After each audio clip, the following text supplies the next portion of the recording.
before we start our lesson, it will be better we are pray together. Siapa yang mau mimpin? Dava. Dava boleh, silakan mimpin. Kita doa masing-masing doa dimulai.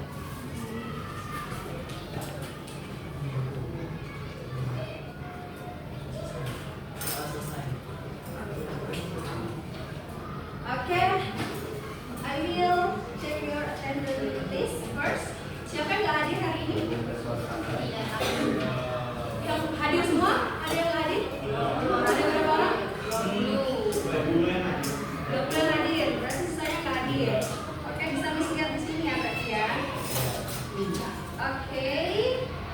Nah, sebelum mulai materi pada hari ini, Miss ingin kalian memulai dengan happy. Kita bisa belajar. We can learn while having fun. Kita bisa belajar sambil bersenang-senang. Boleh Miss minta tolong kalian berdiri semuanya. Guys, do you have a pen? No. Coba Miss minta berhadapan, dua orang berhadapan dan ada pena di satu mejanya. Bisa ice breaking dulu. Who wants a present? Siapa yang mau? Halo guys, halo. Siapa yang mau dia? Oke, langsung bergerak cepat. Satu meja, dua orang dengan satu pena. Satu pena. Ya.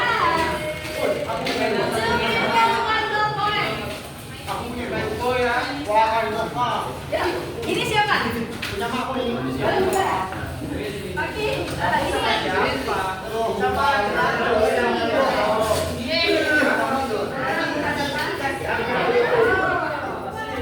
Kita bertiga pindah ya. Sudah semuanya. Oke, listen carefully. Jadi peraturannya, the rules adalah yang pertama, kalau Miss bilang clap, kalian tepuk tangan kalian. Kalau belum, kalian tepuk mejanya. Pelan tapi nanti jatuh. Penanya satu aja. Nah, kalau Miss bilang pen, siapa yang cepat antara dua orang untuk ngambil pen, artinya dia yang menang. Yang enggak. Halo. Yang nggak dapat penanya berarti duduk. Oke? Do you understand? Are you ready?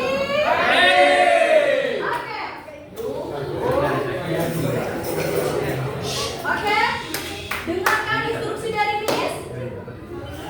Clap. Belum gimana? Tepuk meja. Clap. Belum. Clap. Belum. Pen.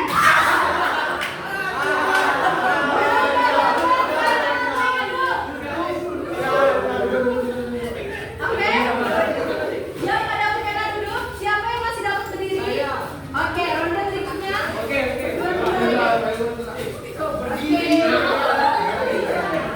Miss Maria, masih fokus nggak nih?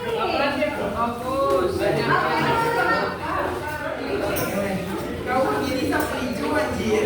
Yang mana sih yang masih berdiri? Ada berapa orang? Wih, berdiri. Kalau nggak mau, ya tidak. Kamu dapat. Kamu terus yang kelompok sini saya dapat. Pena. Siapa? Oke, nah kamu datang lagi ya. Yang di sini, ada mejanya di bawah. Oh, jangan makan di sini. Oke. Ya. Ini juga dapat. Siapa lagi yang dapat? Nggak ada lagi. Tapi ada tadi serang. Nah, jadi main tapi serang. Dapatnya sendiri. Oh, main ini aja, main sama ini. Ayo.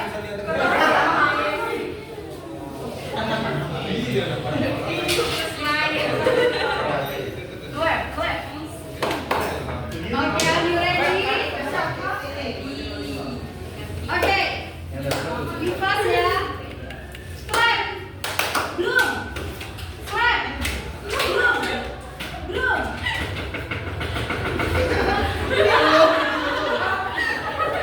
Ini mana? Yuk.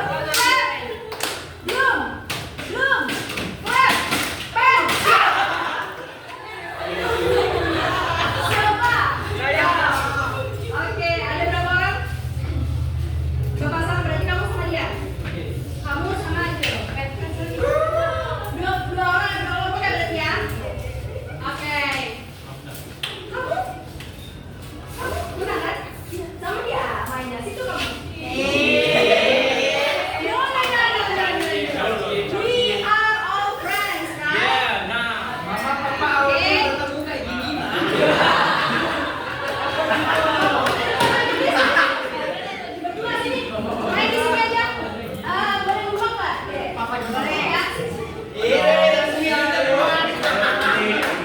Biar bisa melihat, ya nggak? Oke. Pendukungnya yang sebelah sini mana suaranya? Yang sebelah sini mana suaranya? Oke. Listen carefully. Clap. Belum. Clap. Bang. Siapa yang menang? Oke, tepuk tangan.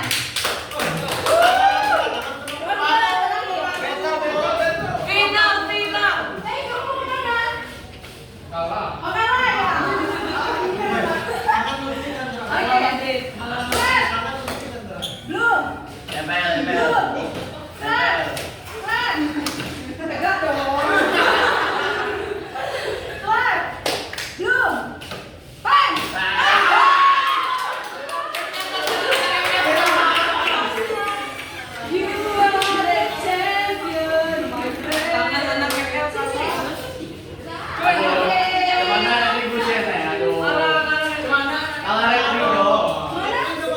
You are the champion, my friend.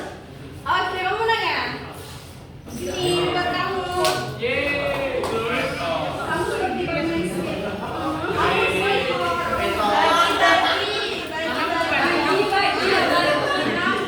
Okay. The material is about narrative text. Narrative text. Okay, next. Oke, ini adalah outline-nya. Jadi materi yang akan dijelaskan pertama adalah definition of narrative text.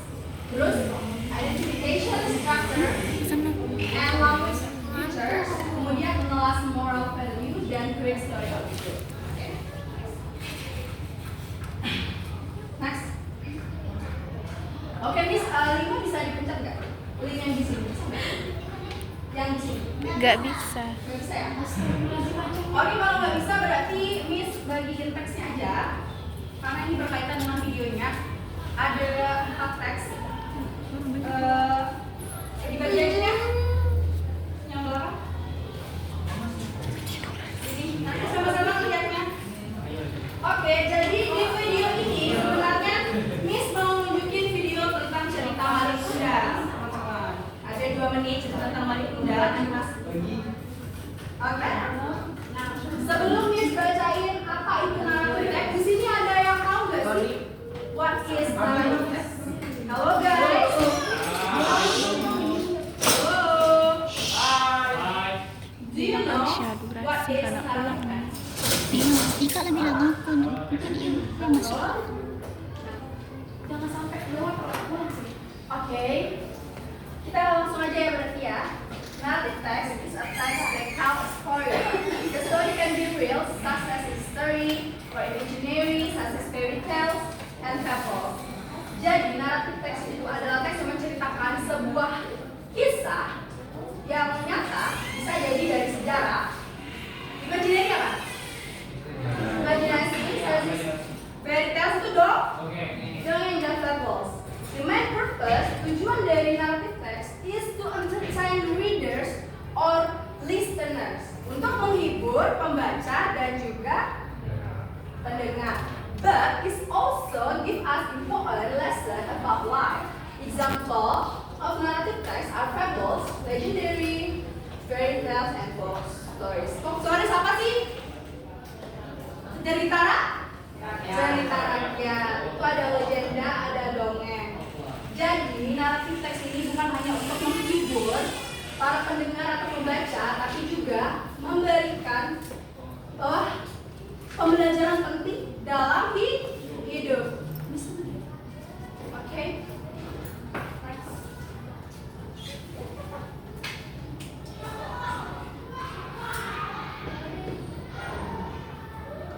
Okay. The purpose of narrative. Identify key details ya. Jadi is not only entertain. Berarti bukan hanya untuk menghibur, but is also teach moral values and such as honesty, kindness, and respect. Jadi bukan hanya untuk menghibur kalian. Kalau narrative ini bisa mengajarkan kita tentang apa itu honesty, kejujuran, kebaikan, dan juga hormat, respect, menghargai ya. Stories also share human experience, how people ini salah satu ya, solve problems, how they overcome them, and they grow. Jadi story-nya itu adalah pengalaman tentang bagaimana orang-orang terdahulu ini, teman-teman, bagaimana mereka menyelesaikan permasalahan dan bagaimana mereka berkembang dari masalah tersebut. Paham? Harus sampai ini? Oke, kemudian story have been passed down from generation to generation. Dan pastinya naratif teks ini yang dimana ada legenda, fairy tales, folk stories dan lain-lainnya itu diwariskan dari generasi ke generasi. Misalnya Malin Kundang. Coba kalian lihat di teks yang Miss bagikan, ada cerita Malin Kundang, ada cerita Snow White, dan ada cerita Sang Pria. Itu kalian pasti pernah dengar sebelum baca dari story, pernah dengar kisah dari mulut ke mulut, benar nggak? Benar. Kemudian to entertain, to teach, and to inspire, untuk menghibur, untuk belajar dan juga untuk inspirasi.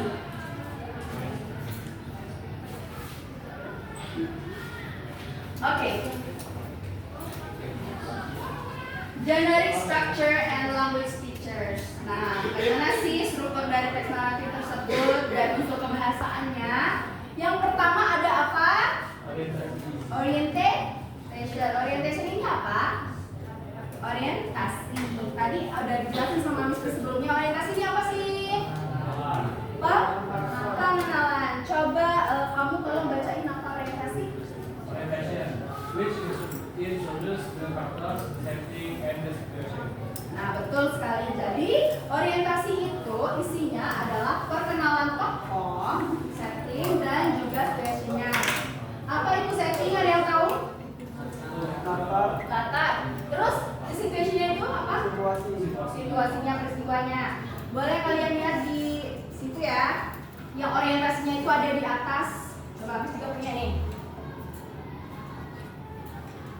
Nah, ini yang pertama ini orientasi, nanti bisa dibaca dulu sendiri, nanti kita bahas lebih lanjut. Kemudian ada complication. Siapa yang tahu apa complication? Ada yang bisa jawab? Enggak. Komplikasi itu apa sih? Komplikasi. Kuncinya komplikasi. Apa sih? Ini bisa dibaca artinya apa? When the conflict or problem appears. Ada yang tahu apa? Angkat tangannya coba. Ada yang tahu nggak? Itu udah ada loh. Where the conflict or problem appears. What is the meaning of the task? Boleh kamu punya jawab apa?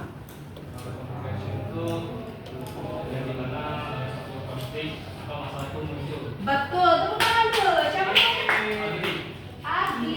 Oke. This is for you. Oke. Kemudian ada resolution. Resolution ini adalah resolusi, yaitu which show how the problem is solved. Bagaimana penyelesaian dalam cerita tersebut. Dan yang terakhir tuh biasanya kadang ada, kadang tidak ya. Ada reorientation. Ini adalah is the closing or moral lesson, adalah penutup atau moral value. Nilai yang bisa kita ambil moral value-nya dari cerita tersebut. Misalnya Malin Kundang. Nah, reorientationnya yang bisa kita ambil pelajarannya dari cerita tersebut adalah kita harus selalu menghargai orang tua walaupun kita sudah sukses di masa depan. Kalau kita bisa jadi bala. Oke, kemudian unsur kebiasaannya, language feature-nya. Narrative text are usually written in the past tense. Kalian udah pernah belajar grammar? Belum. Jadi, di dalam sebuah unsur kebiasaan itu ada grammar guys, dan ada namanya past tense. Nah, biasanya menggunakan kata kerja yang menunjukkan kegiatan. Misalnya apa? Ada yang bisa kasih contoh nggak? Misalnya kata penghubung waktu nih ada then, after that, suddenly. Nah tuh untuk menceritakan sebuah peristiwa, mengaitkan ya. Misalnya ada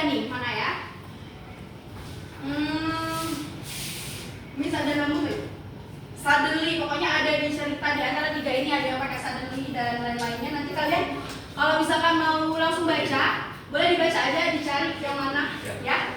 Soalnya kita mau cepet nih. Mau pulang? Kemudian, often use direct or indirect speech to show conversation. Jadi di dalam percakapannya itu ada kalimat langsung dan tidak langsung. Pernah belajar kalimat langsung dan tidak langsung? Benar, oke. Next berarti ya. Kemudian, adjective are used to describe characters, settings, and object more clearly.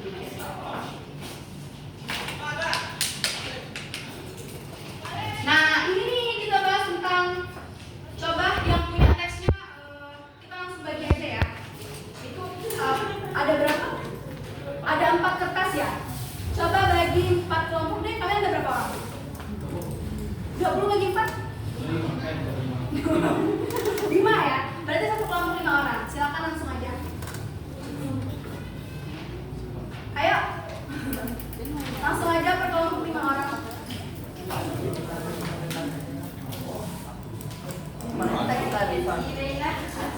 Oke, langsung aja ya. Nah ini, jadi yang pertama orientasinya, Malin is introduced as a poor boy who dreams a better life. Jadi adalah seorang, Malin ini adalah seorang pria miskin yang bermimpi untuk ya. Kemudian complication-nya apa? Jika he had become rich but denies his mother. Dia menjadi kaya tetapi betul semuanya. Kemudian resolusinya comes when his mother curses him and he turns into stone. Jadi dia menyakiti. Terus kemudian dia menjadi batu. Dan moral value-nya kita harus respect and honor our parents. Kita harus respect, menghargai dan menghormati orang tua walaupun kita sukses ya. Nah, oke. Sebenarnya Miss ada apa namanya kerja kelompok, tapi berhubung waktunya sedikit, nanti kita di next pertemuan ya. Cuman kita main game aja lah ya.